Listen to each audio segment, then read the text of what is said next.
जय श्री कृष्णा। राधे राधे आप सभी को। श्री कुंज बिहारी श्री हरिदास। मैं पूनम शुक्ला आपका अपने चैनल पर हार्दिक स्वागत करती हूँ। तो प्यारे दोस्तों, आज है जया एकादशी। तो आप सभी को जया एकादशी की हार्दिक शुभकामनाएं। व्रतों में व्रत, एकादशी व्रत। जो वैष्णव है, सनातनी है, उसको पता है कि एकादशी व्रत की कितनी महिमा है। तो मैंने भी इसी साल से, जब से अपने लाला की सेवा ली है, तभी से ही मैंने एकादशी का व्रत उठाया है। तो देखिए, आज है जया एकादशी। तो जया एकादशी की आज की हम व्रत कथा कहते हैं। धर्मराज बोले, हे कृष्ण भगवान, अब आप माघ शुक्ल एकादशी व्रत की कथा का वर्णन करो।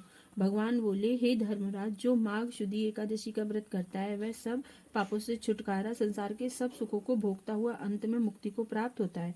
इसका व्रत करने वालों को भूत प्रेत योनि कभी नहीं मिलती। इसके करने से सदा शत्रुओं पे विजय प्राप्त होती है, इसलिए इसका नाम जया एकादशी है।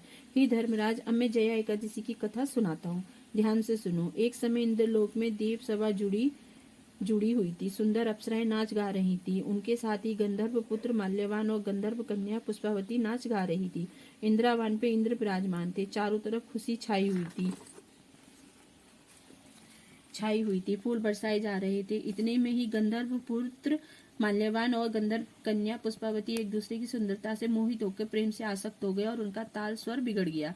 वे ताल स्वर से रहित होने पर भी नाचते गाते रहे। यह देखकर इंद्र को बहुत क्रोध आया और तुमने शास्त्र के विपरीत आवरण किया कि बिना विवाह किए एक दूसरे पर आसक्त हो गए हो। विवाह न होने तक पुरुष को चाहिए कि पराई स्त्री को माता व बहन के समान जाने और स्त्री को चाहिए कि पराई पुरुष को पिता और भाई के समान समझे। तुम दोनों ने आसक्त होकर ताल स्वयं भंग कर दिया, इसलिए मैं तुम्हें श्राप देता हूँ, जिसके प्रभाव से तुम दोनों पृथ्वी पर जाकर पिशाच योनि धारण करेंगे। इंद्र द्वारा शाप देने के कारण दोनों पागलों की तरह हिमालय में विचरण करने लगे।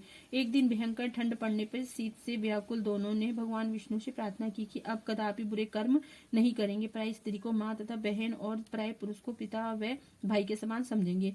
हम जान गए कि बुराई का फल बुरा और अच्छाई का फल अच्छा मिलता है। अब हम दोनों अच्छे कर्मों का आचरण करते हुए अपना जीवन बिताएंगे। इस प्रकार प्रार्थना तथा प्रायश्चित करते हुए अनजाने में जया एकादशी का व्रत पूरा हो गया। इस व्रत के प्रभाव से मरने पर विमान द्वारा इंद्र लोक को पहुंचे। वहां इंद्र के पूछने पर माल्यवान पुष्पावती ने बताया कि अनजाने से हमसे जया एकादशी का व्रत हो गया, इसीलिए पिशाच योनि से छूटकर हम इंद्रलोक आ गए हैं। इंद्र बोले, सही तौर पे तुम दोनों अब बुरे कर्म छोड़ के धर्मात्मा बन गए हो, इसीलिए इंद्रलोक में देव योनि में रह के सुख प्राप्त कर सकते हो। इंद्र ने सारा प्रबंध करके माल्यवान और पुष्पावती का विवाह धूमधाम से करा दिया। धर्मराज युधिष्ठिर बोले, हे योगीराज, अब कृपा करके फागुन कृष्ण एकादशी की कथा का वर्णन कीजिए। बोलो जया एकादशी मैया की जय। जैसे कि आप जानते हो कि व्रतों में व्रत, एकादशी व्रत, इसका बहुत ही महत्व है। मैंने भी इसी वर्ष से ही एकादशी व्रत आरंभ किया है। तो जैसा कि आप जानते हो कि साल में 26 एकादशी होती हैं। 26 में एक निर्जला और 25 आप फलाहार वाली रख सकते हैं, लेकिन जो एक होती है जेठ में आती है, जेठ वाले महीने में, जिसको निर्जला एकादशी बोलते हैं, एक वो होती है। तो मिला के सारी 26 एकादशियां, और सभी 26 एकादशियों की कथा होती है, जिसमें आज जया एकादशी है तो उसकी कथा आपको सुनाई। तो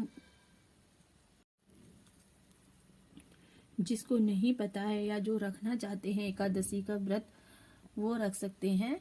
हर महीने में 2 बार आती है और वो भी अपनी तिथि के आती है। तो मतलब इसका आगे पीछे या कुछ होता है, तो ये कहते हैं इसका पारण द्वादशी के दिन सुबह होता है।